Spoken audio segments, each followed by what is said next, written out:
l'heure de vous informer, messieurs et dames, bienvenue à cette nouvelle session d'information sur Actu 30 Télévision.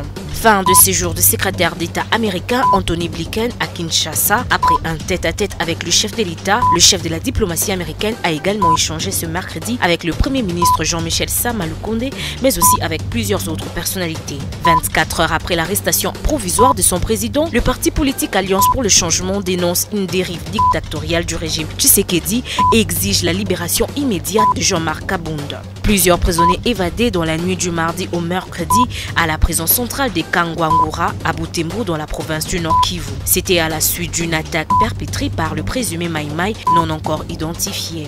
Il en sera tout pour les titres, les développements c'est juste après.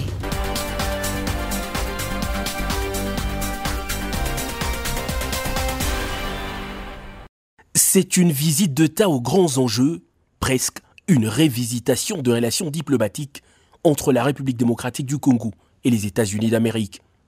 Antony Blinken, accueilli à l'aéroport international de Njili ce mardi par le vice-premier ministre, ministre des Affaires étrangères, a de suite été conduit au nouveau palais présidentiel de Mongalema pour un entretien en bilatéral avec le président de la République, Félix Antoine Tshisekedi. Le secrétaire d'État américain a, face au président congolais, affiché clairement la volonté de Washington de raffermir davantage la coopération avec Kinshasa dans le domaine de la défense et de la sécurité, de l'économie et des finances, de l'exploitation des ressources naturelles, de l'environnement et des mines. Le chef de l'État congolais et son hôte ont salué les efforts partagés pour la paix, les élections et l'amélioration du climat des investissements à RDC pendant leur discussion. Des précisions données par l'homme d'État américain au cours d'un point de presse animé conjointement en fin de journée avec le vice-premier ministre congolais Christophe Lutundula. Concernant l'épineuse question de l'agression rwandaise certifiée par les experts des Nations Unies dans un rapport, les États-Unis ne ferment pas l'œil, a répondu Blinken à une question lui posée. Nous suivons de près la situation, a rassuré le secrétaire d'État américain qui, selon ses propres mots, partage le désir de la fin des hostilités tout en soutenant la médiation initiée par l'Angola et le Kenya. Par rapport à l'Est de la RDC, évidemment, nous partageons ces préoccupations. C'est vrai, il y a des personnes à travers la région. Nous partageons les préoccupations. Nous voulons que cette violence qui sévit à l'Est du pays puisse prendre fin. Nous respectons la souveraineté de la RDC ainsi que son intégrité territoriale. Une position claire que Blinken promet de capitaliser dans ses discussions avec les autorités de Kigali après son séjour de Kinshasa. Respectueux de la souveraineté des États, les États-Unis, par son secrétaire d'État, rassurent de sa volonté de ne pas entretenir une relation unilatérale, mais de travailler aux côtés de la République démocratique du Congo pour renforcer sa démocratie. La RDC ne vend pas son patrimoine et veille à la protection de l'écosystème pour le bien de l'homme, a répondu Christophe Lutundula à la question sur les conséquences directes de l'exploitation des blocs gaziers de la RDC, dont les appels d'offres ont été récemment lancés. Le président de la République démocratique du Congo, Félix Antoine Tshisekedi, a donné son accord ce jour pour la mise en place d'un groupe de travail avec les États-Unis pour veiller à ce que cette exploitation soit faite dans les normes. Antony Blinken va poursuivre ses discussions avec les officiels congolais avant de quitter Kinshasa pour Kigali, au Rwanda. Après le palais présidentiel de Mongalema, c'est à la maison dite de Lumumba, à la primature, que le secrétaire d'État américain Antony Blinken a été reçu ce mercredi 10 août par le Premier ministre Jean-Michel Sama Lukonde. Cette discussion entre les deux personnalités s'inscrit dans le cadre des échanges sur la situation générale de la RDC, notamment la guerre à l'Est. Je pense que l'agenda que nous avons sur divers sujets, que ce soit les questions de la sécurité alimentaire, que ce soit les questions de la préservation du climat, que ce soit le travail que nous faisons ensemble pour soutenir la démocratie, pour aider également à trouver la paix et la sécurité en Congo de l'Est, tous ces sujets démontrent à la fois la profondeur et l'importance de nos relations et nous sommes ravis de pouvoir travailler ensemble. Rappelons qu'Antony Blinken est arrivé à Kinshasa le mardi 9 août. Une visite qui entre dans le cadre de sa tournée en Afrique. Après Kinshasa, il se rendra à Kigali au Rwanda.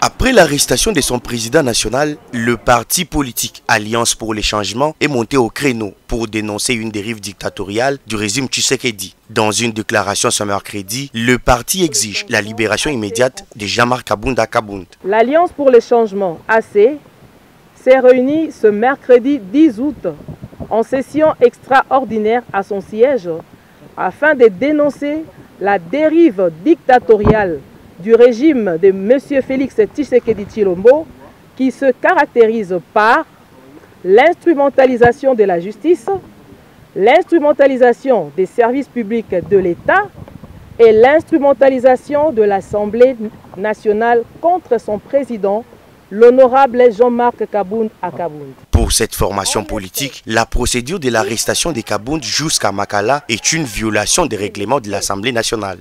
Toutefois, la Cour de cassation est la seule compétente pour autoriser la mise en détention préventive dont elle détermine les modalités dans chaque cas. La détention préventive est remplacée par l'assignation en résidence surveillée. Malheureusement, le président Jean-Marc Kabunda Kabund a été emmené manu militari à la prison centrale de Makala dans l'indifférence totale des dispositions précitées si haut. Les partis de l'ancien vice-premier président de l'Assemblée nationale dit constater un plan machiavélique contre son candidat aux élections présidentielles de 2023. L'ASC constate qu'une première étape de la mise en place du plan machiavélique est franchie dans les officines de M. Tshisekedi où le président Jean-Marc Kabunda Kabund est sujet à l'immolation. Face à cette conspiration ubuesque contre son président, l'ASC réserve une réaction proportionnelle et rassure à son président son soutien indéfectible. Pour rappel, Jean-Marc Kabunda Kabund a été placé sous mandat d'arrêt provisoire et conduit à la prison centrale de Makala le 9 août après sa deuxième audition à la Cour de cassation. Si la présidentielle avait lieu ce dimanche, Félix Antoine Tshisekedi sera vainqueur avec 30,9% de voix. Martin Fayoulou viendrait en deuxième position avec 17,1% de voix, 15,1% pour Moïse Katumbi, 6,7% pour Kamere et 5,3% pour Joseph Kabila. S'en suivront alors Jean-Pierre Bemba, Matata Ponyo et Adolphe Mouzito.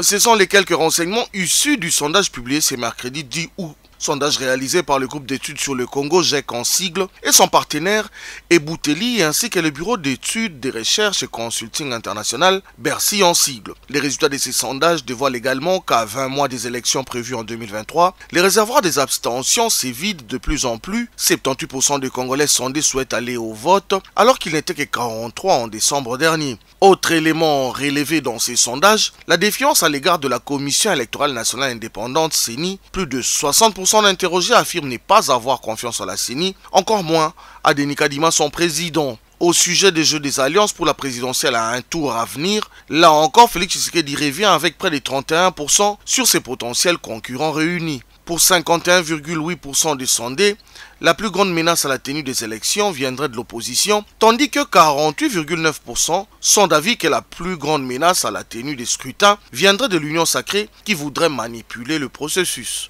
Quant à un éventuel retour au scrutin à 2 tours pour la présidentielle, 55% de pour ont été récoltés contre 44,5% de contre. Ce sondage réalisé par le groupe d'études au Congo, publié ce mercredi 10 août, est disponible à travers leur site www.congoresearchgroup.org.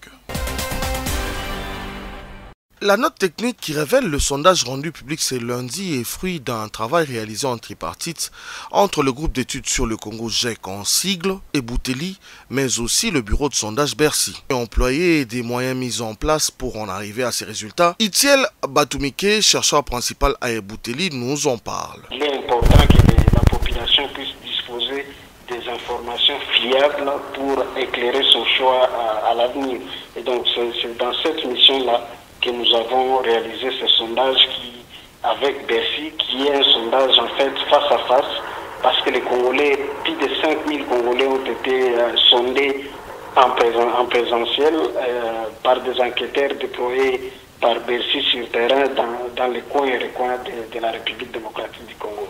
Donc, vous le savez, des élections approchent, il faut, dans notre mission de recherche, mener des analyses sur les questions électorales, voir le processus électoral, comment il avance et quels sont les obstacles. Des attentes et de la crédibilité du travail abattu, Itiel Batumike met les points sur les i. Il n'y a pas une influence de l'opinion parce que ce que nous publions, les analyses que nous menons, c'est sur base de ce que l'opinion nous dit. C'est un rapport qui n'est pas réalisé à Kinshasa comme on le penserait. Je venais de le dire, c'est un rapport qui a été fait dans les coins et les coins de la République démocratique du Congo. Il n'y a pas question de douter de la crédibilité de ce que nous faisons comme travail parce que je vous ai dit que nous menons des recherches rigoureuses, objectives et désintéressées. C'est ce mercredi 10 août que GEC et Boutelier Bercy ont rendu public leur deuxième note technique sur les avis des Congolais quant au processus électoral en cours avec les élections prévues en 2023. Par souci de pallier aux différentes préoccupations de Kinois sur la fixation arbitraire de prix de transport des taxis et taxibus cause de nombreux abus dont le phénomène des mi-terrains exercé depuis un certain temps par les chauffeurs, l'Association congolaise pour l'accès à la justice, ACAJ en cycle, réclame du gouverneur de la ville de Kinshasa la publication d'une nouvelle tarification de prix de transport. Par le biais de son président Georges Kapiamba, un plaidoyer est fait à travers une correspondance adressée à Jean-Tiningo Bilambaka. L'ACAJ recommande vivement à ces derniers et à ses services de publier des nouvelles tarifications qui tiennent compte de l'augmentation du prix de carburant à la pompe et enjoindre tous les chauffeurs, taxis et bus de les afficher sur le pare-brise de leurs véhicules. Par ailleurs, l'ACAJ sollicite du chef de l'exécutif provincial de Kinshasa l'intensification de contrôle par les agents de l'hôtel de ville et des policiers de bonne moralité pour ainsi cesser les phénomènes des mi-terrains dans la ville de Kinshasa. Chez ma biso to so ma carburant na cher, to me makaba to na ba puya kala. Fallait ba tala ba revoir non prix ya transport ba tata ba ndeko pe bazo kemba, ba embouteillage, ba carburant komata. Ba sala ke ba longola bi misala biso tarif asika ya transport, mais ba lingité, mais ba document na bango cher, ba numérotation $30. Ouais, au somme autorisation de transport $60. Mais biso to so lo bati to so soma ba document nyonso. Il faut signaler que le prix du carburant à la pompe a été revu légèrement à la hausse pour la deuxième fois en moins de 3 mois. Celui-ci est passé de 2345 à 2485 francs.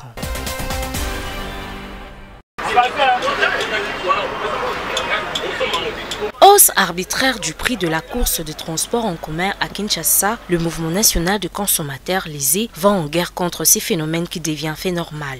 D'où l'idée de lancer la campagne sur le caractère obligatoire d'afficher les prix de course dans les taxis, taxibus et bus à travers la ville de Kinshasa. Les consommateurs congolais, les Kinois moyens qui gagnent moins de $2 la journée sont contraints de dépenser plus de $2 la journée pour sortir. Tout cela arrive parce que l'État est quasiment absent.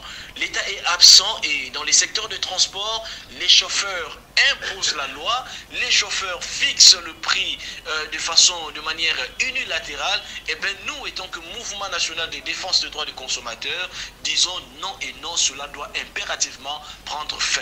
C'est pour cela, à travers la campagne Tolembi Passia Transport à Kinshasa, nous demandons au gouvernement tant national que provincial de voir dans quelle mesure, dans un bref délai, réguler et mettre de l'ordre. Dans sa campagne, le mouvement national des consommateurs peut compter sur le soutien du député provincial Eric Boukoula qui recommande de remonter sur les causes réelles de ces phénomènes des mi-terrains. C'est du droit des usagers des transports publics d'être menés à destination quand ils payent pour un montant, pour une certaine course. Voilà, donc je pense que la démarche est bonne, elle est légitime. Et aussi, il faudra aller plus loin pour trouver les causes des mi-terrains.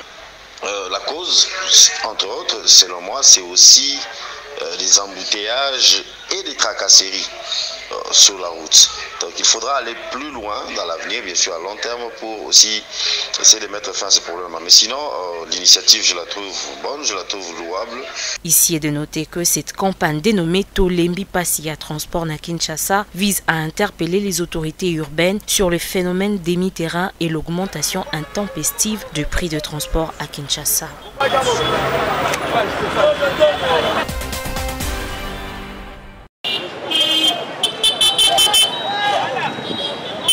À quelques heures de l'ultimatum lancé, ils sont encore à compter du bout des doigts le conducteur des taxis-motos de la ville-province de Kinshasa qui cherche à se conformer au mot d'ordre lancé il y a peu par les autorités urbaines pour l'acquisition des plaques d'immatriculation et casques de protection pour leur sécurité. Dans la plupart des grands carrefours de la capitale, l'on peut facilement voir quelques-uns rouler sur leur engin avec casque et plaques. Et ceux qui ne se sont pas acquittés à cette mesure viennent timidement tour à tour pour se conformer à la mesure moyennant 32 $ américains. Dans ces guichets à la place Kitambo Magasin, les acheteurs doivent notamment être munis de leurs pièces d'identité. Te makamba plaque eza idée moko ya malamu o ezali kotia biso ba monta tozala en ordre s'il y a un problème donc bolanda biso de faire na numéro na biso ya plaque pour que baye bakie te adresse na ye eza place telle de combo na ye monta avant na place telle partout moto tambola sans plaque te alors malamu moto na ngai ezala identifier parce que la baïbi moto langa n'a facilité à signaler la police à partir du numéro de plaque. Pour la moto tambolé lanzela sans plaque, moi pas identifier que moto est baïbi en moi nezate. Comme dans toute société, il y a ceux qui se conforment aux règles et d'autres traînent le pas. Pour chacun, ses raisons. Ce que moninga ina nous nazana plaque te eza pambate. Premièrement, eza moyen na zoa mete. Mais na yebi il faut na somba. Et là, comment on télémela kaka eza makambo ya ba 3 casques oyo bazolo. Casque moko pona nga moko moteur c'est normal. Toki ozala biso na facilité ko somba 3 casques oyo bazolo bata 10. Mais place à côté on a moto ezate. Et puis ba client na biso ba kinois disons. Biso ba kinois tozana moi ba organe na biso. Et atanga moko soki nazobula na moto te naza client na mata moto. Na lingate na zui casque mutu mususu alataki. Rappelons que c'est depuis le 21 juillet dernier que l'hôtel de ville de Kinshasa, soucieux de réglementer le secteur de circulation des taxis-motos, a pris l'initiative de rendre obligatoire l'identification des engins à 2 roues qui envahissent de plus en plus les acteurs de Kinshasa. Des prisonniers se sont évadés dans la nuit du mardi au mercredi à la prison centrale des Kakungura à Butembo dans la province du Nord Kivu. Pour cause, l'attaque de ces lieux pénitentiaires par un groupe de présumés Maïmaï non encore identifiés. Selon la population, l'opération a débuté aux environs de 2 h du matin avec plusieurs coups de feu entendus en provenance de la prison. Pour le capitaine Anthony Moulouchaï, porte-parole des opérations Sokola 1, cette opération bien planifiée a causé l'évasion de plusieurs détenus, la mort de 2 agents de la police qui montaient la garde et d'un assaillant. 3 évadés ont été maîtrisés et ramenés en prison après l'arrivée des renforts. La prison des Kakungura hébergeait plus de 600 détenus malgré sa faible capacité d'accueil fixée à 120 pensionnaires. 2 des 4 clubs de la République démocratique du Congo concernés par les premiers tours préliminaires des interclubs de la CAF 2022-2023 fixés sur l'identité de leurs adversaires. L'AS Vita Club de Kinshasa et les Saint-Ola Lupopo, puisque ces deux qu'il s'agit, ont respectivement hérité en Ligue des Champions et en Coupe de la CAF de 2 clubs botswanais. À l'issue du tirage au sort effectué mardi au Caire en Égypte, l'AS Club est tombé sur la formation Gaborone United. Les Saint-Ola Lupopo de son côté qui retrouve l'Afrique après 7 années d'absence sera sur la trajectoire des Security System UFC. Les deux clubs de la RDC vont se déplacer pour Botswana afin de débuter leur campagne. Bien qu'exemptés de ces premiers tours préliminaires, le DSMP et les tout-puissants Mazembe ont tout de même eu une idée sur leur futur adversaire. Les Corbeau-Louchois hériteront au deuxième tour du vainqueur de l'opposition entre Real Bangui et Vipère CSC. Et pour DSMP, ça sera soit Saint-Michel United ou Inter Littoral. A noter que la manche allée de ces premiers tours préliminaires des interclubs de la CAF est prévue du 9 au 11 septembre prochain. Fin de cette édition d'information. Merci de l'avoir suivi. Au revoir.